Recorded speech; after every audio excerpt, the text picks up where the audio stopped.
All right, I'm gonna hit broadcast and we'll be live. Are you guys ready to go? Yeah, do it.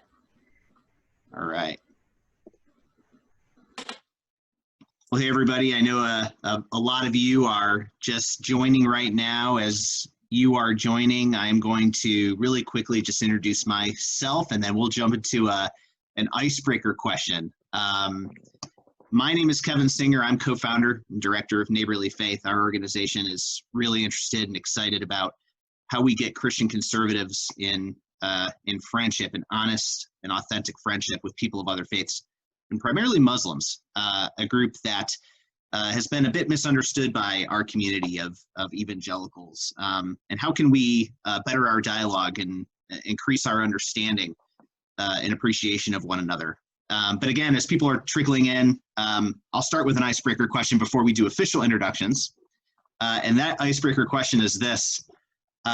What has been your go-to activity or hobby, maybe to calm your anxiety in this season, or just to keep you entertained during this time? And Eugene, if you don't mind, I'm going to go ahead and start with you. Well, that's a good question, because not everything that is typically my go-to are possible during this current health pandemic. I love the outdoors and I love fishing and hiking, and that's been closed in different seasons here in the state of Washington. Home is Seattle for me, but it just recently opened up. And so I am looking forward to going hiking and fishing this upcoming weekend. And are you the type of person who like catches a huge fish and puts it like on your wall behind your bed, or like what kind of fisherman are you?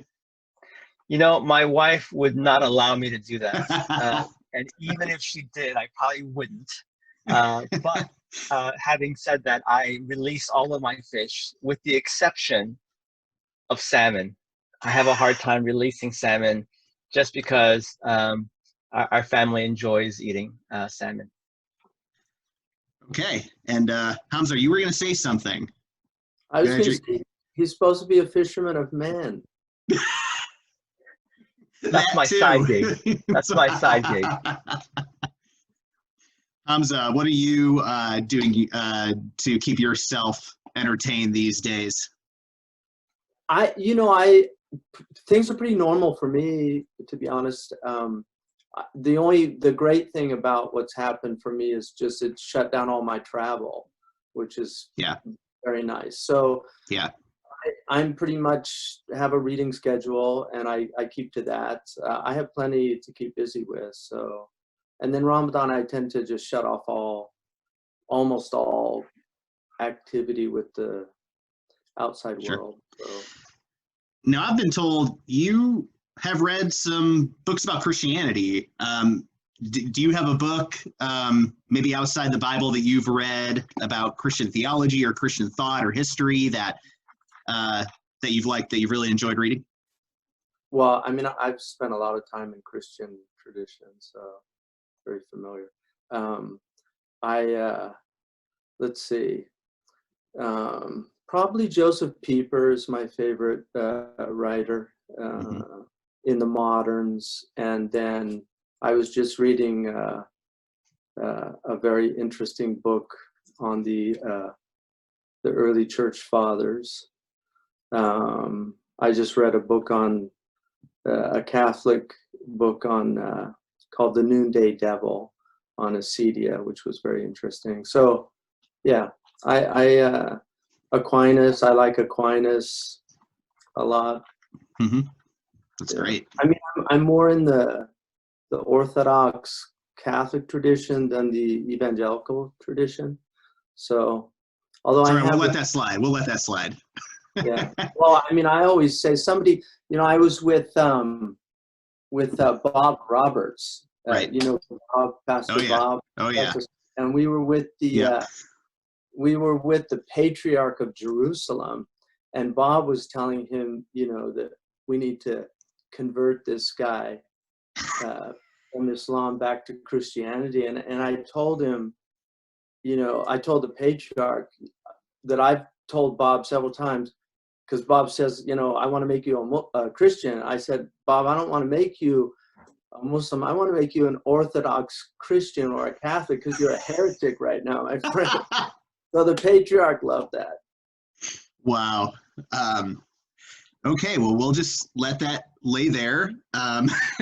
Yasmin, my wonderful co-moderator today, I'll let her introduce herself formally in a second, but what have you been doing to keep yourself busy during this season?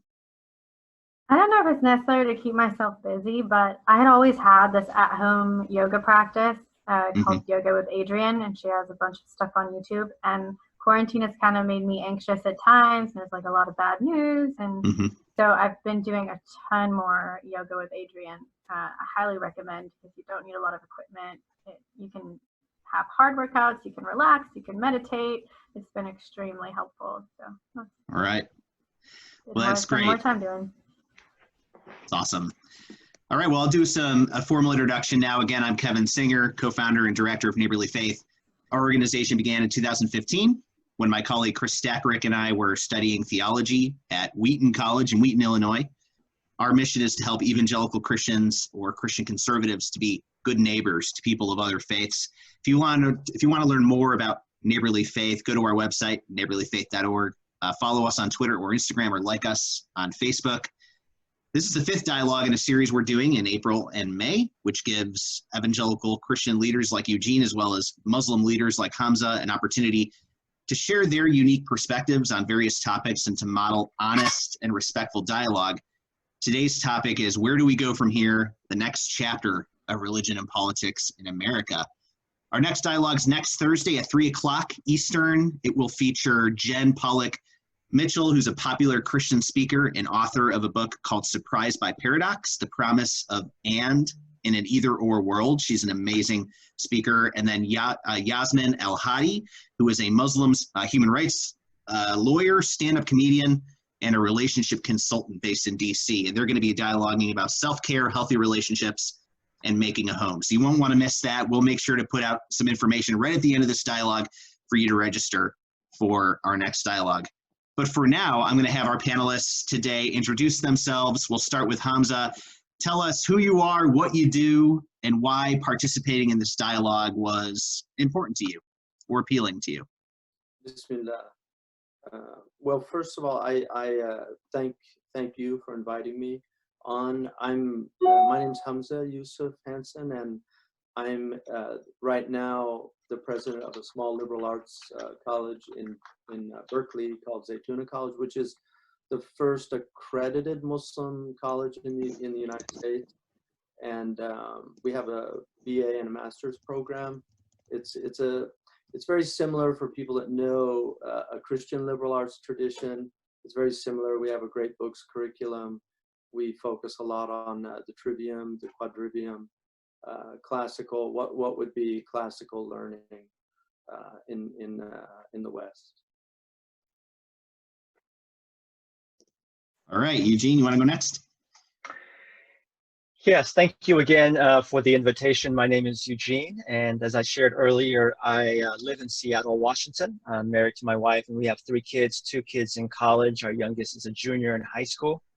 I was born in Seoul, Korea, and immigrated to the United States when I was 6 years old. And I have pastored for the past 30 or so years. I recently stepped down from a church called Quest Church that my wife and I started about 20 years ago.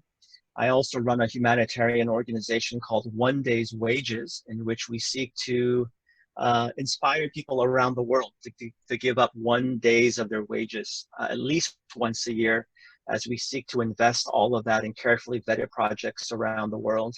And starting on July 1, I'll also be assuming a new position in Washington, D.C. called Bread for the World, a Christian advocacy organization that seeks to end hunger both here in the United States and around the world. That's great. And Yasmin? Hi, I'm Yasmin, or Yasmin, depending on your pronunciation. I was born and raised here in North Carolina. My father is Algerian and my mother is Iranian, so I always grew up with an interesting mix here.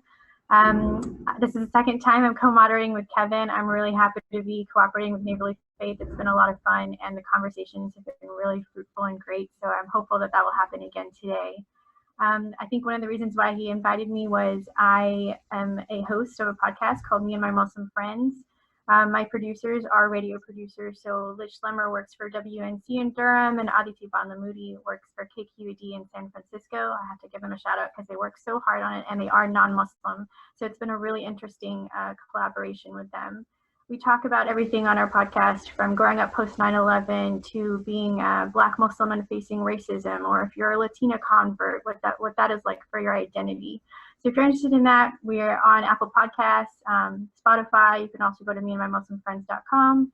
I did study journalism at UNC Chapel Hill, so it's my thing. And I also studied anthropology undergrad at Wake Forest, which is where my loyalties always are. So for whoever is listening, go Deeks.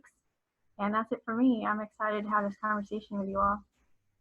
Awesome. Well, we're super excited to have Hamza and Eugene here, who are obviously very influential leaders in their communities. And the fact that they're willing to jump on this call and have this conversation together, I think, is already a win. It's already a victory in our country, where I don't think these conversations, frankly, happen enough, where we're willing to talk across our differences and see what lessons we might learn from even having these conversations. So thank you again, both, for being here. Let's jump into the dialogue. I'll go ahead and start with the first question.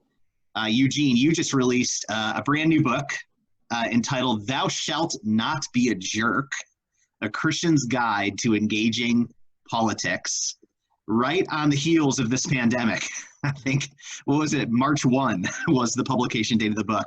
But I mean, highly anticipated book. A lot of people talking about it, a lot of news coverage, a lot of media about it.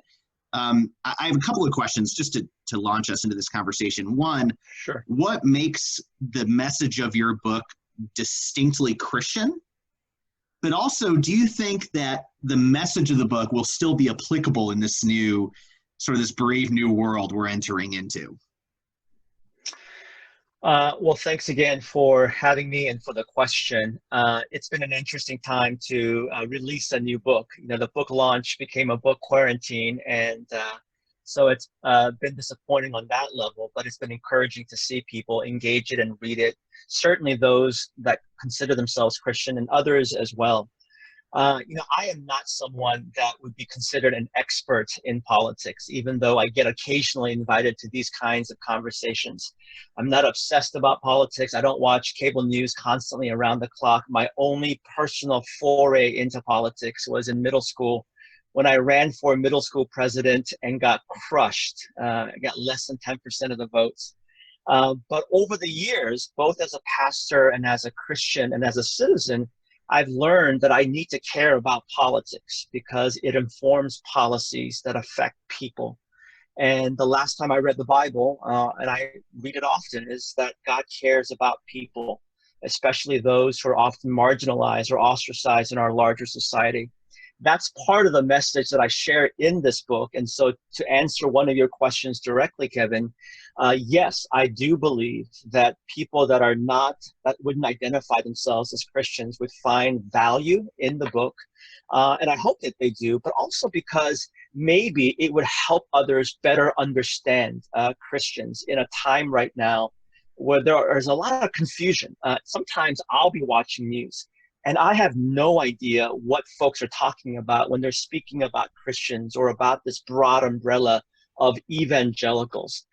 Even though I'm ordained through a denomination called Evangelical Covenant Church, I no longer understand what that word means in our current climate because it's been bantered and thrown around in a variety of ways.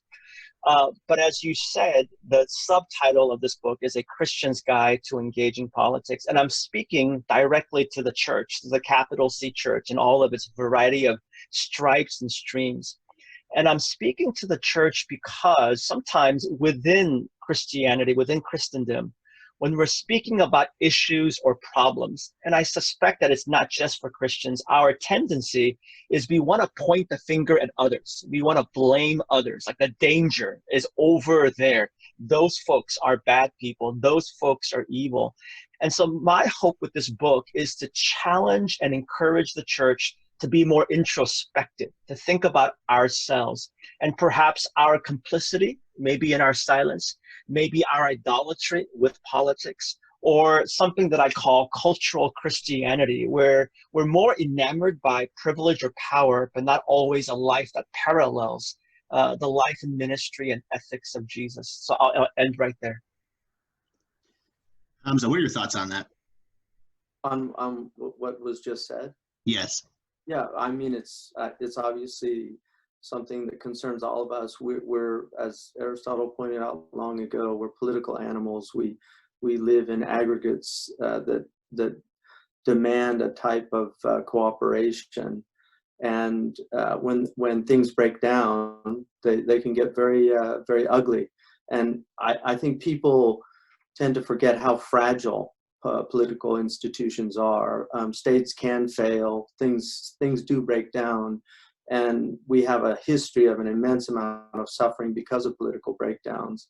So I think engaging, to some degree, we have to be politically engaged. I think the people that founded this country, with all their faults, had a lot of really, really spot-on ideas.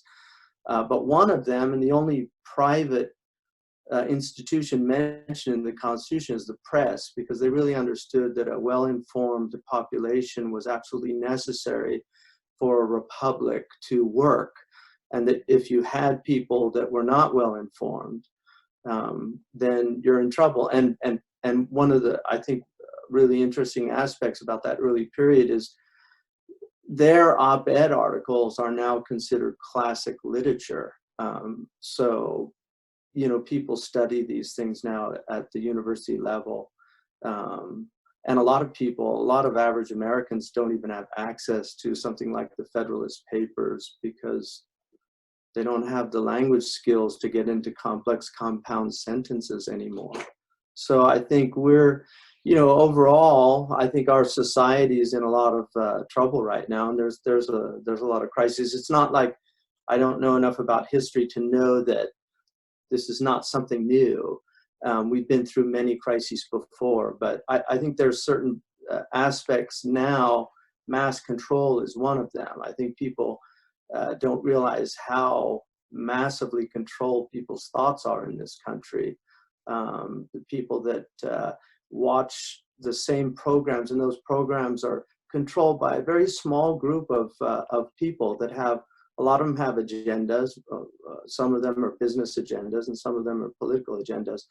And probably one of the best antidotes for that is the traditional study of rhetoric. And I'll just end with one little anecdote. My grandmother, great-grandmother, who studied rhetoric in a high school in Wisconsin, I actually inherited her rhetoric book by Baines. It's called Baines' Rhetoric. And there's a chapter on the emotions. And on the section on fear, and remember, these are high school students in America. So in the section on fear, it said that politicians will always use fear to create a type of docility in the population, because when people panic, they tend to lose their critical thinking skills. And the book says generally they want to take away your civil liberties with the use of fear. So this is a great segue into the next question that we have, Hamza. And as you mentioned, you've been no stranger to political engagement yourself. You recently joined a 12-member panel called the Commission on Unalienable Rights, organized by Mike Pompeo in the State Department. While the commission has faced some controversy, a main focus is on the right that you mentioned, religious freedom granted in the U.S. Constitution. Given the coronavirus pandemic and the public health concerns that have come with that, there have been mandated quarantines across the country. These have limited gatherings, and that includes religious gatherings. And as a result, some have voiced feeling that their religious rights are under threat in this moment. These ordinances do affect all religious groups, however, and they have been highlighted, for example, in New York City with the restrictions affecting the practices of Hasidic Jews. Just wanted to know, what are your thoughts on this? Yeah, there's a lot to unpack there, but I mean, first of all, the Commission on Human Rights to me was, you know, I see it as, if you're invited to the table. I have a teacher, Sheikh Abdul Ben Bey, who always says an empty chair is not a strategy. if you're invited to the table, it's always good to, Muslims often complain about how we're never heard and our voices aren't heard.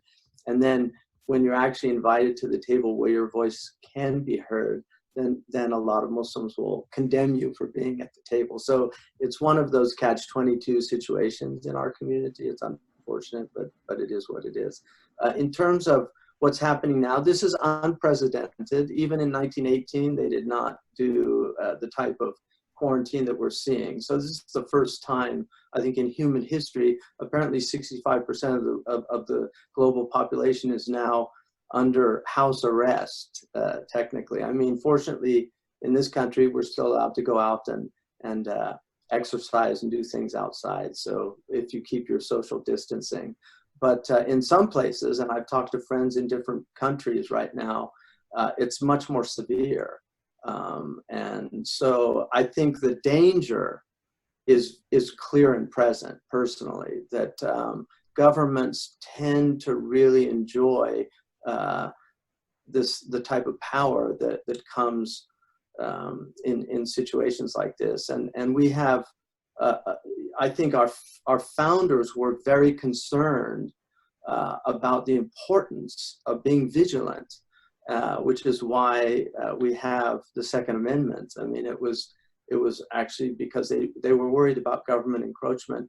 And if we know history well enough, we know that governments tend to overstep. And in fact, a book that I teach on liberty, there's a chapter on there that Mill talks about the relationship where personal freedom ends and government authority begins.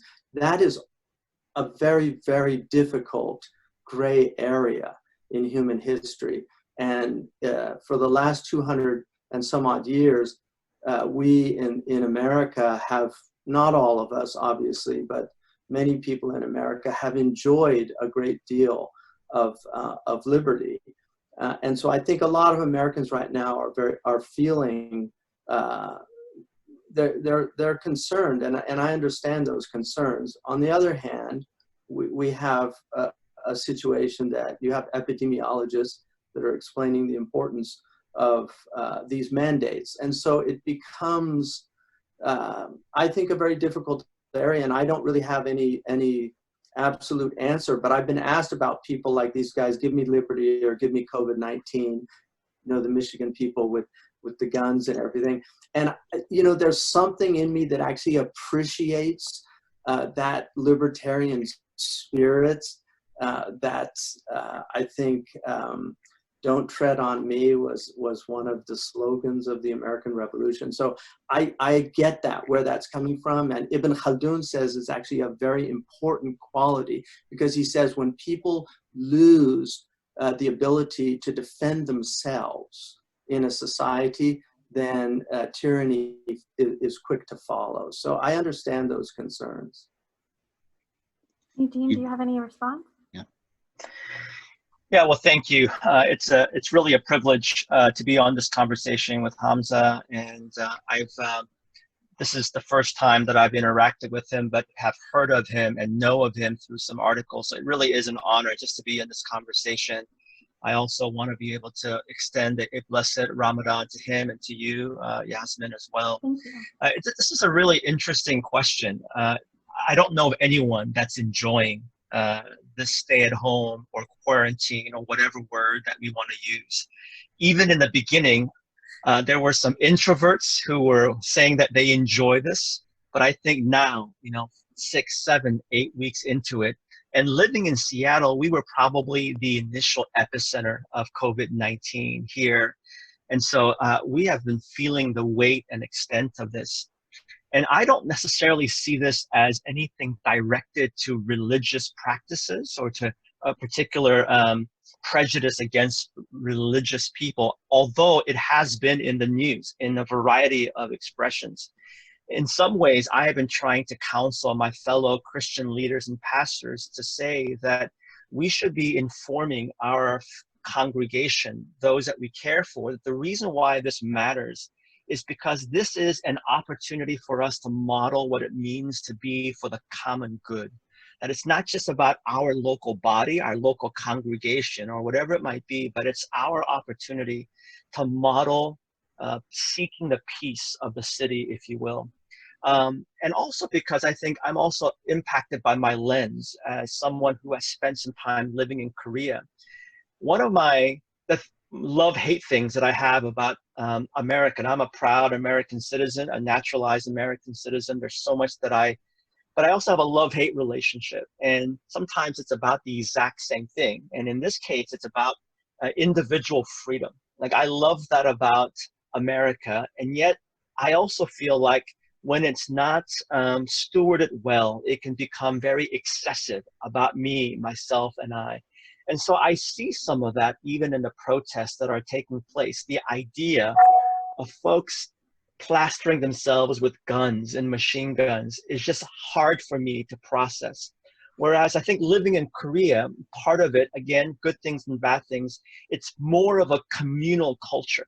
And so as a result, we're often thinking about the common good of others as well, which doesn't surprise me that despite the fact that COVID-19 was the first death was announced on the same day in both the United States and in Korea, they're in a radically different space right now, because I think as a whole culture, even though they have their mixed relationships with government and authority, they've really taken that communal spirit to the point that I believe yesterday was the third straight day in Korea with 0 new cases.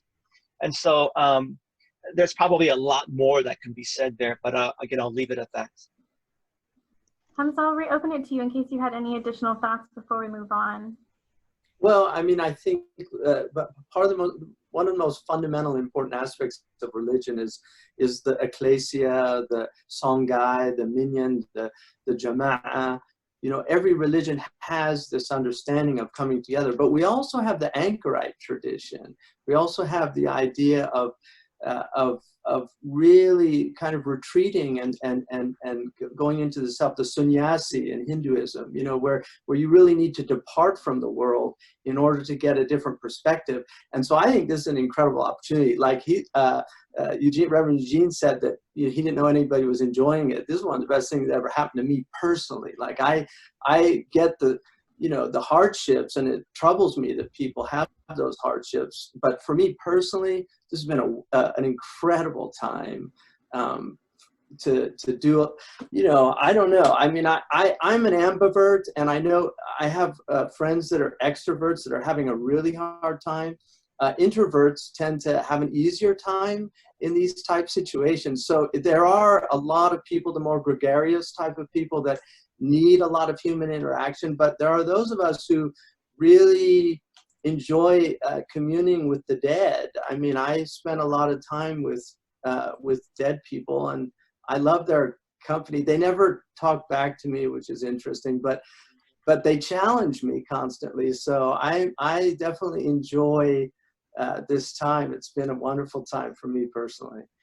So very interesting comments. I just said to Yasmin, we're chatting, if you are intentionally setting up these transitions, because they're incredible transitions into our next question. But so looking at the next question, this is really for both of you. Looking at the capital C Church and the Muslim community, is there actually some precedent for social isolation being a good thing, maybe even a holy thing?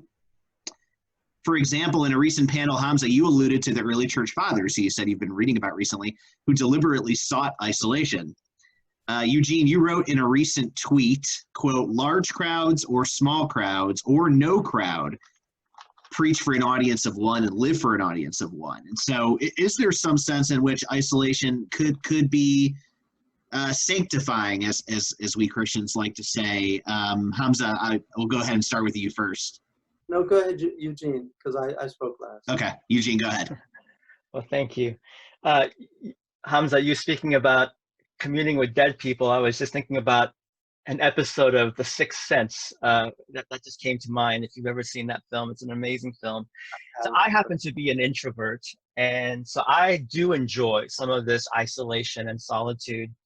But I think it's not having the ability to freely exit your home and to be able to go to places and spaces that actually help foster those times of sanctifying solitude or whatever it might be. I think the answer is both yes and no. And I think it really depends on how we make the most of this particular situation. I think we have to acknowledge it's not just a time of silence and solitude. I think many of us are struggling with the reality of a health pandemic around us. I think we hear stories of illness. We hear stories of death. We hear stories of unemployment. We know people that are impacted by these very realities. When you see images of grocery lines or images of food banks with miles, I mean, for me, that's not just a personal, holy, spiritual time away from me, myself, and God. I think while we can engage in those things and it can be sanctifying, I think it's also an opportunity for us to grow in our empathy and our solidarity for others who are being deeply impacted by this. And so there is a difference between intentional engagement in these spiritual practices and then forced by circumstances, and in this case, by a real global health pandemic. The other thing that I would just say that I would add to this is, I think this time, one of the reasons why it can be helpful, even in the midst of a difficult situation, is that it does give us perspective. The first 2 weeks of this situation, I was kind of mired in some personal self-pity. I was mired by just some wallowing in the fact that I couldn't do certain things. Like my friend Hamza, I often travel a lot, and so all of my speaking engagements were canceled. And so I was also just kind of decrying the fact that our family income had dramatically dipped. But I also realized with perspective, I don't have to worry about a single meal in the upcoming months. I don't have to worry about rent or mortgage payments. And I think it gives me that perspective. And as a result of that perspective, it's helped me to become that much more empathetic and to grow in solidarity about what it means to be a good neighbor. And then Kevin, to the quote that you had mentioned about one of the tweets that I made about large crowds or small crowds, I think it's a fair critique about Christianity, and particularly evangelical Christianity, where if we're not careful, it's been kind of reduced to a production, to an event. It's a thing that you go to for about 60 minutes, sometimes even shorter or longer, and it's something that entertains you. And I think as a result, I think we're reminded that the essence of church is not a production. It's not an event where we go to be entertained. And I think it's been good for people to realize and to ask the question, what is the essence of the church, the essence of gathering, the essence of worship? And to encourage Christians to be creative in how we do that. How do we be creative in still fostering connections and fellowship and worship and service even during this time? I mean, I would echo a lot of those sentiments. I would add to that in our tradition, in the Muslim tradition, there is a tradition of what's called uzla, which is withdrawing from society. And the Prophet said towards the latter days, when you would see so much corruption in the greater society, he actually said, cling to your homes. And so one of the benefits is not seeing so much of what is troubling out there. And there are many degrees of this, obviously. A go-to one for many religious people, and I know this is to the consternation of a lot of secular people, is just the pornographic nature of popular culture. When feminists back in the 70s came out against all of the exploitation of the women in advertising, the advertisers said, oh, you're right, let's exploit the men equally as well. And so then we get the naked men on the billboards as well as the naked women. So those kind of aspects that are very corrosive to the human heart. I mean, I don't think people realize the impact. And one of the things about the deadly sin of lust, which I think is unfortunately, our country is in the grip in many ways of that sin, is one of the daughters of that sin, according to the scholastics, is hatred of God. and hatreds of things divine. And so there's a lot of immense animosity towards faith in the popular culture. And so the Benedict option, which is being put forward by some Catholics, and I mean, this is something the Amish have been doing for a very long time, of just literally saying, you know what, it's time to retreat. And so that's one option, and I wholeheartedly accept people that take that option. Our Prophet Muhammad said that the best people are the people that interact with people and are patient with the harm that comes to them from that. And so it's a higher way. You know, people think that the monastery is difficult. The monastery is really easy. And as somebody who's actually done something very similar to that, I know how much easier the monastery is to marriage and children, and as Zorba the Greek said, the full catastrophe.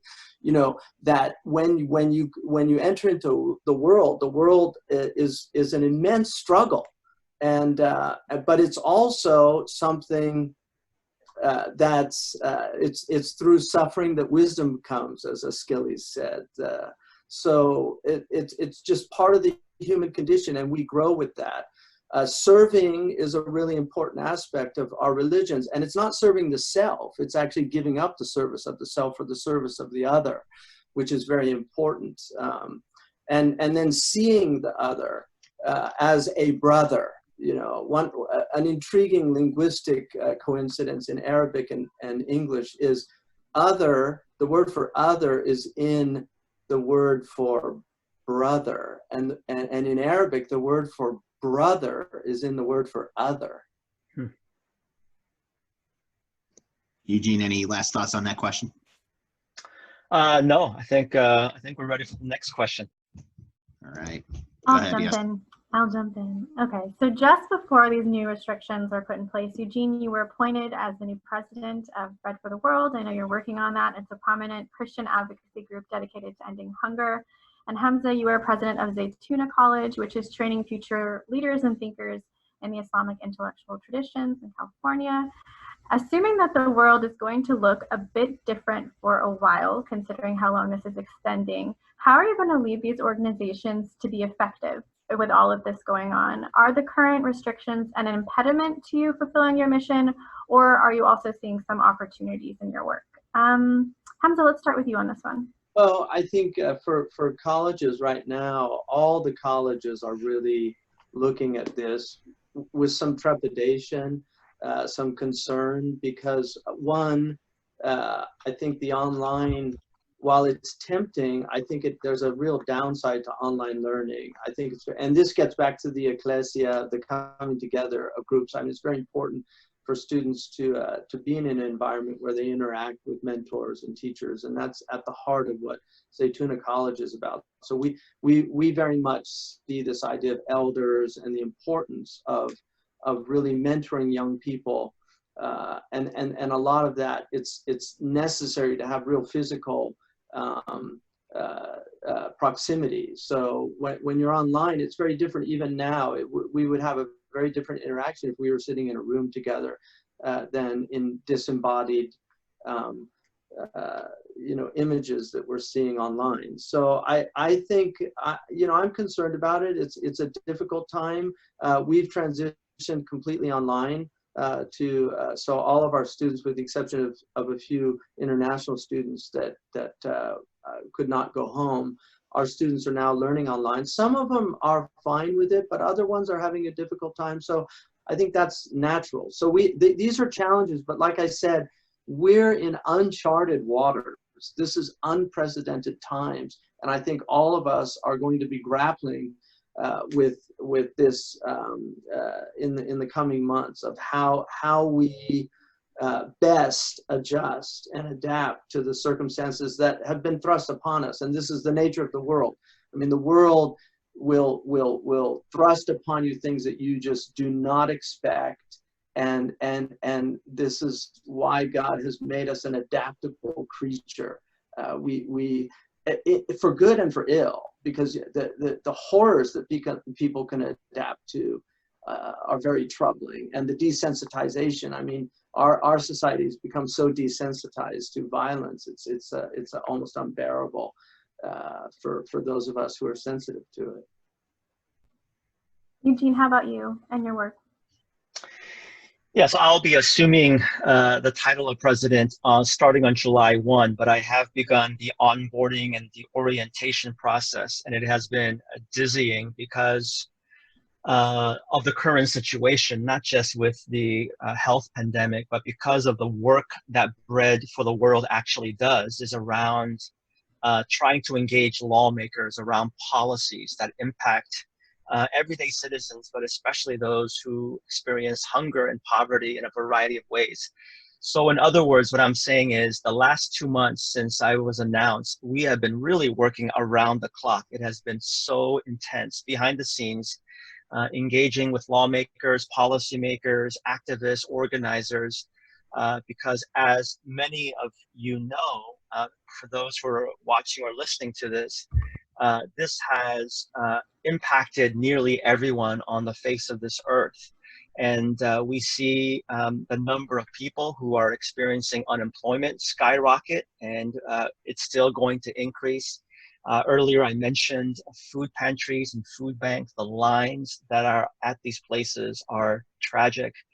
And we are now beginning to read reports from both the United Nations along with World Food Programs suggesting that about 700 million people around the world are going to experience hunger and starvation in dramatic ways. So it's been overwhelming, to be honest with you. And so in the midst of that, we're just trying to figure out, how do we be to adapt and to be flexible? It's probably not the best place to make a joke, but I'm going to do it anyways. I just discovered this thing called Zoom. You should try it. I have been zoomed out the last 6 weeks. I am glued to my tablet or computer for about 8-9 hours a day. And it's really interesting because some reports have been suggesting that people are actually working more hours working from home, but we're being less productive. And I think it's part of that adaptation that we're trying to figure out. And I think we need to adapt because who knows what the future holds, even when restrictions ease. I'm not quite sure how people would feel comfortable going back to their respective workplaces. But as I'm thinking about, Bread for the World, I've been thinking about how these circumstances inadvertently is causing us to be more flexible, to be more creative, and to actually be more innovative. And innovation happens for a variety of reasons. Sometimes circumstances force us to be more innovative. And I think that's precisely where we are at Bread for the World. For those that have never heard about the work that we do, I'd love for them to check out bread.org and just to learn more about the work that we're doing. Thank you. Hamza, any last thoughts on that? I think for organizations to do these things is very important. I think for individuals, I recently read a really interesting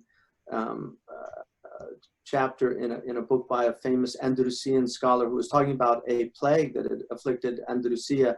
And he talked about how there were a lot of people suffering, and he had a dream where he was with all his students, and they said, how is it that we're eating when people are suffering out there with the plague? And in his dream, he addressed the issue, and then he writes it in his book. But what he said was, what was important is that we can't alleviate all the problems of the world. But he said, everybody, if they only took one person, and he said in his case, he took 2 people. He gave 2 loaves of bread every day to 2 families. And he said, if everybody did that, just take 1 or 2 people where they took responsibility for helping them, those who are able, obviously. He said that would solve the problems, which is not to deny the importance of organizations that are doing it on much larger numbers. But I think individually we can do this. We can really help families in need by just, it's not hard to do. And I think everybody should try to do that if they're able to. That's great. So we'll jump now into our Q&A portion of the dialogue. We've got tons of people watching right now, and so I'm sure we'll see some questions pouring here. So if you're watching and you have a question, there should be a Q&A box there at the bottom of your screen. Go ahead and pose a question, and we'll try to get to as many as we can. I thought I would launch with this question, though. Christian conservatives, evangelicals, and Muslims, are there ways they can be walking in step with each other right now, supporting one another right now? These are two communities that maybe haven't traditionally been so close, but maybe could be a lot closer. Like maybe there's more touch points between these communities than we currently realize. Hamza, we'll start with you. Do you see areas where there could be more communication, more cooperation, shared interests? Well, I think the Muslim community in the 90s, when I was very active publicly in the community, was extremely conservative, and but because of I don't really like the term, but for want of a better one, because of the kind of anti-Muslim sentiment, a lot of Muslims have been driven into the left, and so now you've really seen a major shift in our community. And also, I think conservatives will concur with me here that in some ways Islam has become the poster child religion of the left, because the enemy of my enemy is my friend. But the tenets of Islam are odious to most people on the left, especially the extreme left. So they really don't like Islam as a religion, but it becomes useful. And a lot of the alliances out there in that community are purely utilitarian. They're not based on any moral or ethical considerations. So I personally think that the Muslims have a lot in common with the concerns of conservative Christians, because we want to see societies that don't objectify women or men. We want to see societies where children are protected from, they're in the Garden of Eden for, 10 or 12 years, and we believe they should be left there. Like, they'll taste the fruit soon enough. So I think there's a lot of areas we're people very committed to marriage and the importance and the sanctity of marriage. Also, I mean, I wrote an article on the abortion issue, because the traditional Muslim stance on abortion is very strong, and unfortunately, there's a lot of modern Muslims that are pushing this idea somehow that abortion was permitted, but all of the early classical scholars who just saw it as a heinous crime against the gift of life. So in that, especially, I mean, late-term abortion, like, as Isaiah reminds us, that for those that call evil good and good evil, this is a complete inversion of reality. And so I think those areas are very important. I'm not particularly, I'm much more in a kind of Burkean view. I don't really consider modern conservatives to have a whole lot to do with real conservative principles and values. But I do believe that Islam is fundamentally a very conservative religion in conserving the best. It wants to conserve the best.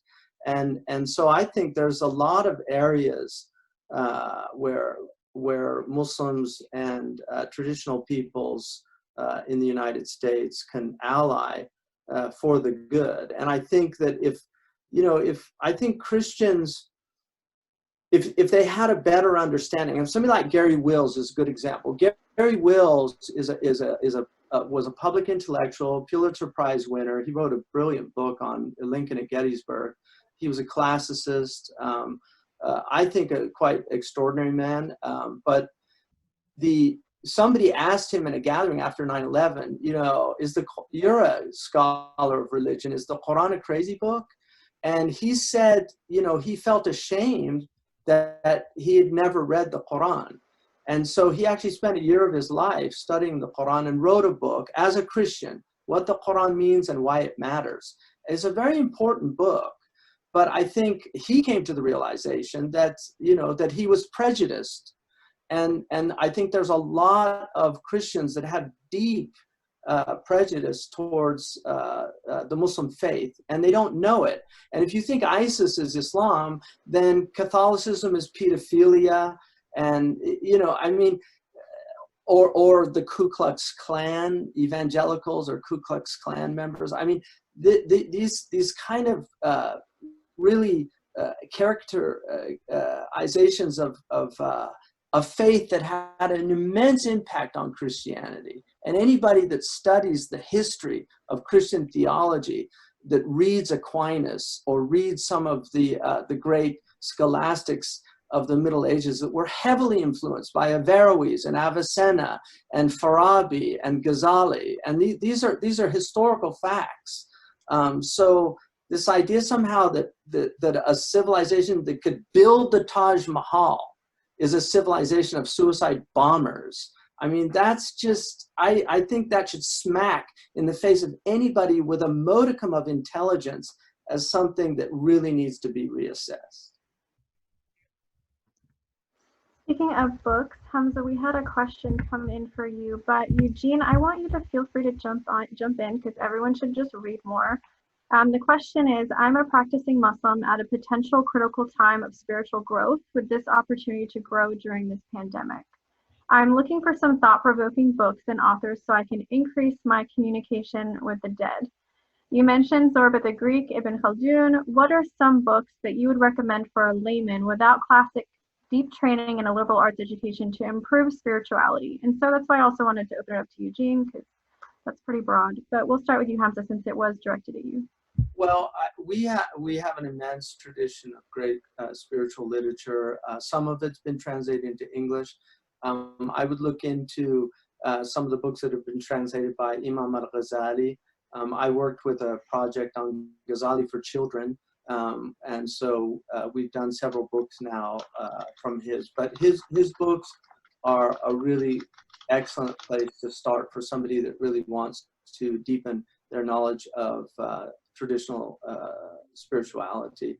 I don't usually plug my books, but I did write a book called Purification of the Heart, which is available at Sandala, and that goes into the diseases of the heart, their etiologies, and how we treat them. And a lot of people, I think, have really benefited based on the feedback that I've been given over the years. It's sold over 250,000 copies, so there's a lot of people that have been very interested in it. Eugene, do you have any input for this listener? Yeah, I'll suggest a couple books, and I thought I would maybe go back to the previous question, if I may, as quickly as I could. Yeah, of course. Unlike my new friend Hamza, I don't mind promoting my own books. And so Thou Shalt Not Be a Jerk would be one. My first book is Overrated. I'm not saying that it's overrated. It's actually titled Overrated. So people can check that out as well. I love reading and suggesting to folks certain classic Christian books. I think obviously C.S. Lewis' Mere Christianity is one that I think everyone that's interested in Christianity should read. Any of the books by Dietrich Bonhoeffer, for me, has been really resonant, especially The Cost of Discipleship is one. Another book that I suggest to people is there's an anthology of sermons and writings by Reverend Martin Dr. Luther King Jr. that I recommend. And then I try to read one of his sermons at least once every couple of weeks. So I think he gives a different perspective and lens than maybe our classic writers in Christianity. But I wanted to go back to kind of what does it look like for some sort of collegiality or for some kind of collaboration between Christians and Muslims. My bent is this: I think collegiality and collaboration are impossible if you don't know those that you want to collaborate and have collegiality with. In the Christian vernacular, when we say we're called to love our neighbors, obviously Jesus summarizes all of the codes and the commandments and says the two greatest commandments are to love God and to love your neighbors. And you can't love your neighbor if you don't know your neighbor. Everything outside of that is very nebulous, theoretical, theological, and it's not practical. It's not embodied in our daily lives. And I think this is part of the strong disconnect that is contributing to fragmentation in our society, is that we're basically speaking about issues, but we don't know anyone that directly is impacted by these very things. And so we're formed by media, we're formed by others who may have an agenda that might not necessarily be consistent with the ethics of Jesus. And so when it comes specifically to the relationship that Christians and Muslims, I can tell you that while there's a lot of room and growth in my own life, 10 years ago, I would have not known a single Muslim in my life. And so everything that I would be speaking about is simply from textbooks and nothing out of embodied relationship. And so I know it's very simplistic about what does it look like in the future for Christians and Muslims to work together. And I know there will be some who might push back and say it's overly simplistic. I think sometimes it's the simple things that are the most profound, and we've got to go back to that. And so we've got to understand when Jesus says to love your neighbors, he's not just talking about those that look like you, think like you, feel like you, worship like you, and certainly even vote like you as well. I think for those who take Christian and Muslim faith with a level of seriousness, we can all acknowledge we're not brothers and sisters in faith, but we are our neighbors, and our respective teaching tells us that we're called to love our neighbors. So I would begin there. And I think out of that is the possibility for new imaginative things that can take place. Can I just add something? We had this caravan of peace where we brought evangelical pastors, Muslim imams, and Jewish rabbis together. And I think all of the evangelical pastors, Bob Roberts was Pastor Bob was part of that, but I got to know several. I still keep in touch with some of the pastors that I met, Pastor Kevin Brown in Philadelphia, Stephen Metzer in Texas. I developed some wonderful relationships with people. And I think one of the things about people that love God, however we conceptualize, and in the end, we have in our tradition, and anything that the mind can conceive of, God is other than that. And I think Aquinas would be perfectly fine with a statement like that. So I think that anybody who sees the love of God in another person has an affinity for that person irrespective of their faith. And I think also deeply dyed piety, because our traditions call us to piety, pietas, this idea of a dutiful awareness of our obligations towards God and towards God's creation. Our entire religion was summed up by one of the greatest theologians of Islam, Fakhruddin al-Razi. He said all of Islam could be summed up in two statements: love of God and mercy towards his creation. And I think most Christians would not have a hard time with that either. So, well, as with all of our dialogues, we have so many good questions that we unfortunately didn't have time to get to, but I want to just acknowledge those of you who asked questions. We're so thankful and grateful that you did. And we hope that you'll continue the conversations, whether you're Muslim or Christian, in your own communities, whether it's online or through Zoom. Of course, Eugene probably won't be meeting you there because I think he's never going to do a Zoom call again after this. But we would encourage you to, if you know Christians or Muslims, whether, just by acquaintance, or someone that you could be connected with, to ask those questions to your Muslim neighbor, to your Christian neighbor, and see what they think. This conversation is really just supposed to be the start of additional conversations down the road. I mean, part of why we do this is to normalize these conversations, to show that these conversations should be part of our daily lives. It shouldn't be an event necessarily to speak to a Muslim if you're a Christian, or vice versa. It should be maybe something that we incorporate into our lives. But this has been amazing. I'm so grateful for you, Hamza and Eugene, and you, of course, Yasmin, for being here today and engaging in this conversation. Again, our next dialogue with Neighborly Faith is next Thursday. Please head to our social media pages now, and you'll see all the information you need to register for that. But for now, we thank you for being here. Check out neighborlyfaith.org, Bread for the World, Zaytuna College, and the Me and My Muslims Friends podcast, which is fantastic. And that's it. We're so thankful that you were here, and we'll see you next time. It was really nice to meet you all. Take care. Thank Take you. care. Thank you, Pastor Eugene and Yasmin. Blessings. Thank you. Take care. Have a great day, everyone. Yeah.